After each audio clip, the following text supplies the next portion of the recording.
Henry Ford didn't just revolutionize the automobile. He did the exact same thing with tractors, building America's largest tractor empire in just 10 years. Then, in what might be the most bizarre business decision in American history, he destroyed it all in a single day. This is the untold story of how Ford conquered the farm, then walked away from hundreds of millions of dollars. And if you're into wild business stories like this, hit that subscribe button because we're just getting started. The year is 1918. World War I is ending, and America faces a crisis nobody's talking about. 40% of the country works on farms, but there's a massive labor shortage. Farmers are desperate for help, and they're turning to machines. The tractor market is exploding, with over 200 companies trying to cash in. While most of them are building expensive, unreliable machines that break down constantly. Henry Ford sees this chaos and smells opportunity. He's already the richest man in America from the Model T, but he's got a personal mission with tractors. Ford grew up on a farm and hated every second of it. The backbreaking labor, the endless hours, the sheer brutality of farm work. He vowed that if he ever had the chance, he'd free farmers from that misery. So, in 1917, Ford launches the Fordson tractor. And just like he did with cars, he's going to use mass production to destroy the competition. The Fordson isn't the first Ford tractor. Ford had been experimenting with tractor design since 1907, building prototypes on his own time. He called his early models the Ford automobile plows. But other companies started slapping the Ford name on their own tractors, confusing customers and damaging his reputation. So Ford created a separate company called Henry Ford & Son, which eventually became Fordson. The name stuck. Now, the Fordson Model F that launches in 1917 is revolutionary, not because it's more powerful than competitors, but because it's simpler and cheaper. Most tractors at the time cost $800 to $1,000. The Fordson sells for just $750, and Ford's already planning to drop that price. The design is genius in its simplicity. Ford eliminates the heavy frame that most tractors use, instead making the engine block and transmission housing provide the structural support. This cuts weight dramatically. The whole machine weighs just 2,500 pounds, compared to competitors that weigh twice that. It's small, nimble, and doesn't get stuck in mud like the monsters other companies are building. Ford uses the same mass production techniques that made the Model T a success. Interchangeable parts, assembly line construction, vertical integration. He owns the steel mills, the rubber plants, the glass factories. Everything. This lets him undercut every competitor on price while still making a profit. The Fordson takes off like a rocket. In 1918, Ford sells 34,000 tractors. By 1920, he's selling over 70,000 a year. Farmers love them. They're affordable, they're reliable enough, and most importantly, they're available. Ford's production capacity is unlike anything the industry has ever seen. Other manufacturers watch in horror as Ford does to them exactly what he did to car companies. He starts a price war that nobody else can survive. In 1921, Ford drops the Fordson price to $625. Competitors can't match it. Then he drops it to $595. Companies start folding. Then Ford goes for the kill shot. In 1922, he announces the Fordson now costs just $395. It's barely more than half what it cost 5 years earlier. The tractor industry experiences a extinction-level event. International Harvester, the giant of the tractor world, is losing money on every tractor they build. Smaller companies simply vanish. So between 1920 and 1928, the number of tractor manufacturers in America drops from over 200 to less than 50. Ford's market share explodes. By 1923, Ford is building 75% of all tractors sold in America. 3 out of every 4 tractors rolling into American farms wear the Fordson badge. It's total domination. Ford isn't just winning, he's created a monopoly. But here's where the story gets interesting. Henry Ford is obsessed with tractors in a way he never was with cars. He sees the Fordson as a humanitarian mission, not just a business. He's literally trying to save farmers from the brutal life he escaped. So he keeps dropping prices even when he doesn't have to. His accountants are begging him to stop. The company is barely making money on tractors. Now, sometimes they're losing money. Ford doesn't care. He wants every farmer in America to afford a Fordson. Meanwhile, something strange is happening. Ford's success in America makes him look overseas. The British market is huge, and Ford opens a massive Fordson plant in Cork, Ireland in 1919. By the early 20s, Ford is exporting Fordsons all over the world. Russia, Germany, France, South America. The tractor becomes a global phenomenon. Soviet Russia, desperate to mechanize their farms, buys 25,000 Fordsons. It's the largest tractor order in history. Stalin himself later admits that Soviet agriculture was essentially built on Fordson tractors. Henry Ford is literally changing the world. The Fordson is ending the age of horse farming. In 1920, America had over 20 million horses and mules on farms. By 1930, that number is cut in half. The Fordson is the reason. It's one of the most important machines in American history, and Ford built the empire almost by accident while trying to fulfill a childhood dream. But Henry Ford has a fatal flaw. He's stubborn beyond belief, and he refuses to update his products. The same thing that eventually killed the Model T is about to kill the Fordson. See, by the mid-20s, the Fordson is essentially the same machine Ford launched in 1917. Sure, there have been minor updates, but the basic design hasn't changed, and farmers are starting to notice problems. The Fordson is light, which makes it nimble, but it also makes it dangerous. If you're pulling a heavy load uphill and hit a rock, the Fordson has a terrifying tendency to flip backwards. Dozens of farmers are killed in Fordson rollovers.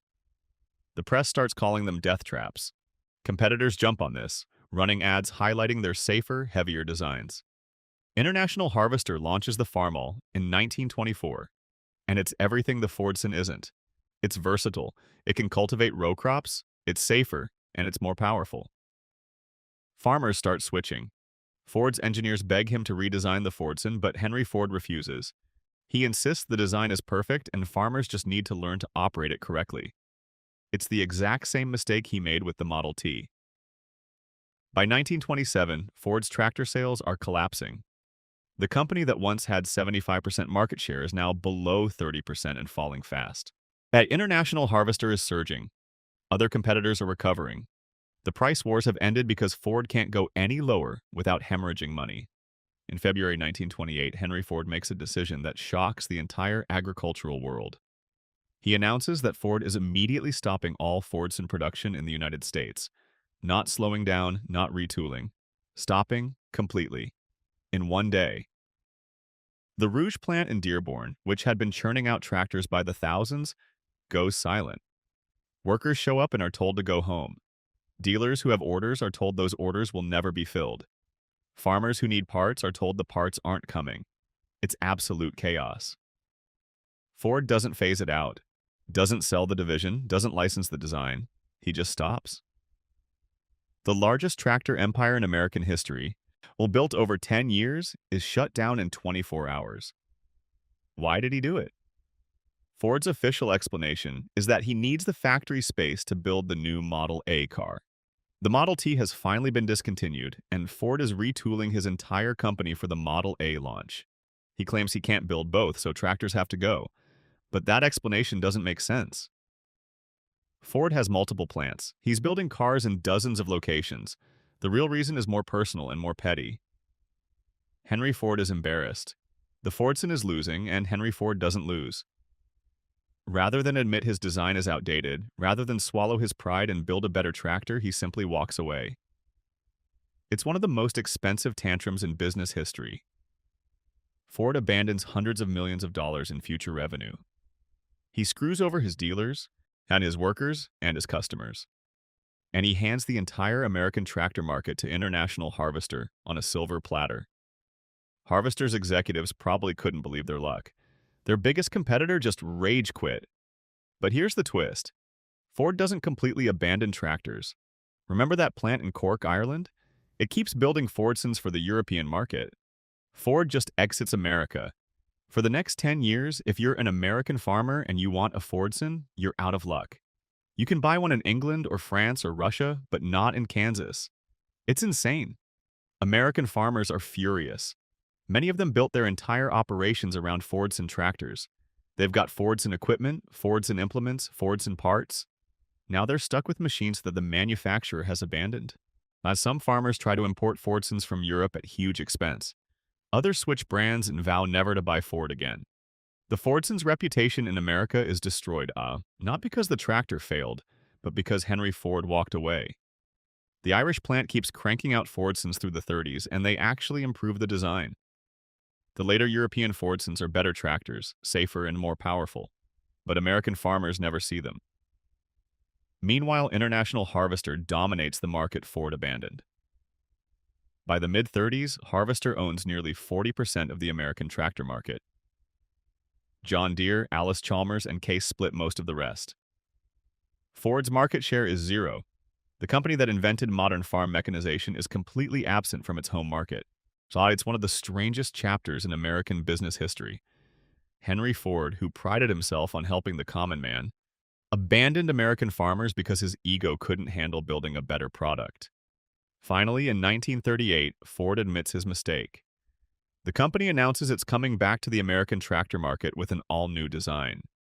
The Ford 9N launches in 1939, and it's actually a great tractor. It's the first tractor with a three-point hitch, designed in collaboration with Harry Ferguson. It's safer, more versatile, and more powerful than the old Fordson. Farmers love it, but Ford has lost a decade. International Harvester and John Deere have spent 10 years building customer loyalty that Ford will never completely recover. Even today, Ford's tractor legacy is complicated. The company that once built 3 out of every 4 tractors in America never regained that dominance. In the 2000s, Ford eventually sold its tractor division to Fiat, and now New Holland builds tractors under the Ford name. Henry Ford's dream of freeing farmers from brutal labor succeeded. The Fordson genuinely changed agriculture forever. But his stubborn refusal to adapt and his willingness to destroy his own empire rather than admit he was wrong cost Ford billions in lost revenue and handed the industry to his competitors. This whole story is a perfect example of how ego can destroy even the most successful business. Ford built the largest tractor empire in the world through innovation and aggressive pricing. Then he killed it because he couldn't handle competition. If you found this story fascinating, you need to check out more business disasters and forgotten empires. Subscribe so you don't miss the next one. Ford's tractor story is a reminder that in business, pride comes before the fall. And sometimes that fall happens in a single day. Now you might be wondering, what would have happened if Ford had simply swallowed his pride and invested in that redesign back in 1927? The numbers are staggering. If Ford had maintained even half his market share through the 1930s, he would have made somewhere in the neighborhood of $2 to $3 billion in today's money. That's not hyperbole. That's based on actual sales figures from his competitors who picked up the slack. John Deere alone made more money from tractors in the 1930s than Ford made from the entire Fordson program across 2 decades. It's genuinely hard to wrap your head around how much money Henry Ford left on the table. But beyond the financial loss, there's something more profound here. Ford had positioned himself as the savior of the American farmer. His whole mythology was built on the idea that he was different from other industrialists, that he cared about regular people.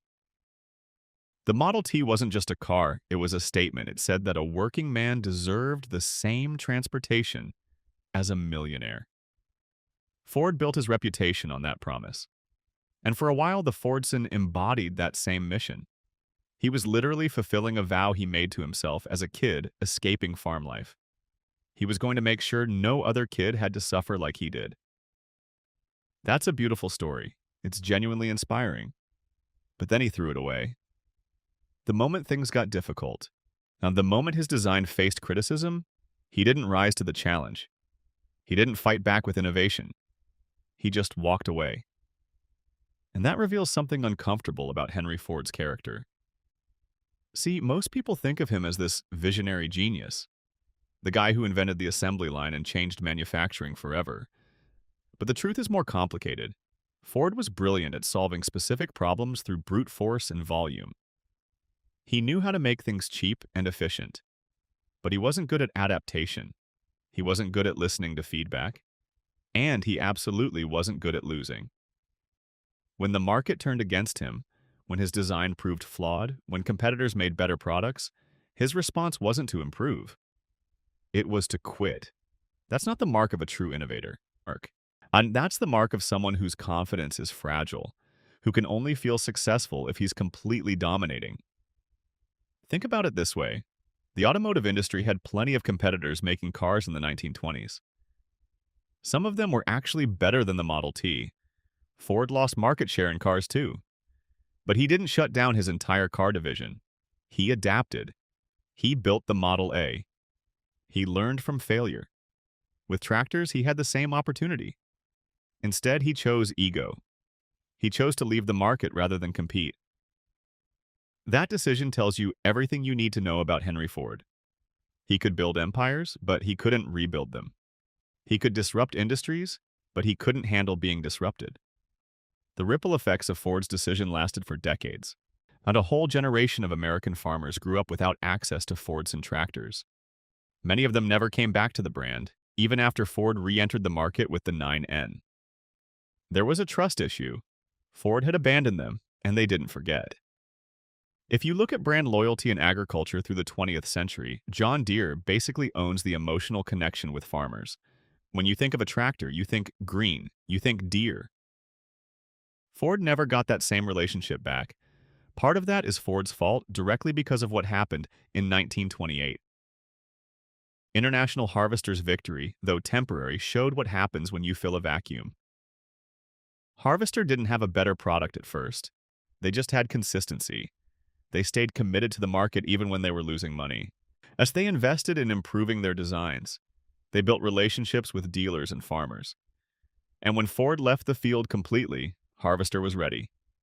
They took everything Ford had built and made it better. They took Ford's customers and made them theirs. It's a masterclass in patience and persistence, the exact opposite of what Ford did. What's fascinating is that Ford's engineers understood all of this. The people actually building tractors at Ford knew exactly what they needed to do. They had plans for new designs. They understood the safety issues. They knew how to compete with the Farmall. But Henry Ford had absolute control of the company. He ran Ford Motors like a dictator, and when he said stop, everyone stopped. That's another lesson here.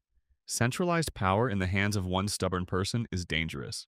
And a company needs feedback loops. It needs people willing to challenge the boss. Ford's company culture didn't allow for that. If you disagreed with Henry Ford, you didn't work there anymore.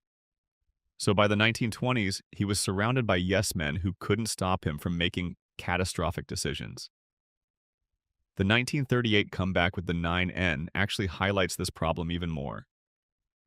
That tractor was designed in collaboration with Harry Ferguson, an independent engineer. Ford was finally working with someone who could push back on his ideas. And the result was a genuinely good product. But it came 10 years too late. Those 10 years cost Ford an irreplaceable position in the market. If Ford had been willing to collaborate like that earlier, if he'd been willing to admit he needed help, the whole story would be different. But you can see echoes of this same pattern throughout Ford's life. He was brilliant at identifying problems and solving them through scale and efficiency. But he was terrible at admitting error. He was terrible at adapting to feedback. The whole arc of his business empire, from the Model T's dominance to its decline, from the Fordsons' rise to its shocking fall, it's all driven by the same character flaw. Ford was playing checkers when the game had moved on to chess. He was doing the same things that made him successful, even when the world was telling him those things weren't working anymore. And here's what's truly wild. Ford lived until 1947, so he saw what happened after he left the tractor market. He watched John Deere and International Harvester build empires on the back of the market he created and then abandoned. Yet he watched his Ford 9N get some success, but never the dominance he'd once had. He watched the industry he revolutionized move on without him. That must have been incredibly frustrating for someone as competitive as Ford. But even knowing all this, even watching it happen in real time, he never fully acknowledged that his pride had cost him everything. That's the truly tragic part of this story. The Henry Ford who built the Fordson was a man on a mission. He had something to prove. He wanted to help farmers. He was driven by something genuine. But that same drive, that same intensity, that same inability to accept failure, it destroyed everything he built. And that's the perfect encapsulation of what happens when ego meets empire. You can build something magnificent through sheer force of will. But the same qualities that let you build also let you destroy. And if you're not careful, you end up like Henry Ford. watching your life's work crumble because you couldn't bring yourself to bend. This story matters today more than ever. We're surrounded by tech billionaires and business titans who have that same Henry Ford energy. They build something revolutionary, they become convinced they're infallible, and then they make catastrophic decisions because they can't handle being challenged. We see it over and over. Incredible innovations followed by stunning failures, all driven by the same core issue. Someone at the top who can't admit they're wrong. Someone who would rather blow everything up than accept that the world has moved on. That's not visionary, that's just sad. So what should we take from all this? And I think the real lesson is that adaptability matters more than domination. The companies that win in the long term aren't the ones that are always right. They're the ones that are willing to be wrong, learn from it, and improve. Ford had everything going for him. He had capital, he had manufacturing expertise, he had market position, he had customer loyalty. And he threw all of it away because he couldn't handle the idea that someone else had made a better tractor. That's not a business failure. That's a human failure. If you've made it this far, thank you for diving deep into one of the most bizarre and fascinating stories in American business history. The Ford tractor empire is a perfect case study in how success can breed arrogance, and how arrogance can destroy everything in its path. If you're interested in more stories like this, and stories about ambitious people making incredible decisions, and then terrible ones, please hit that subscribe button. We've got so many more forgotten empires and business disasters waiting for you. Every week we're uncovering the stories that history forgot, the moments where brilliant people made catastrophic choices, and the lessons we can learn from them. So subscribe now and don't miss the next one.